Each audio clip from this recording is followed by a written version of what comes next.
Want to manage your customer contacts directly in Microsoft Teams? HelloSend makes it simple. Open Microsoft Teams, launch the HelloSend app, and go to Contacts. To create a new entry, click New Contacts, then select Add Contact.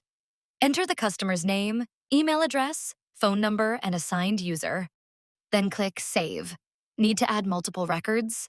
Select Import Contacts, upload your CSV file, map the fields, preview the data, and click Import Contacts.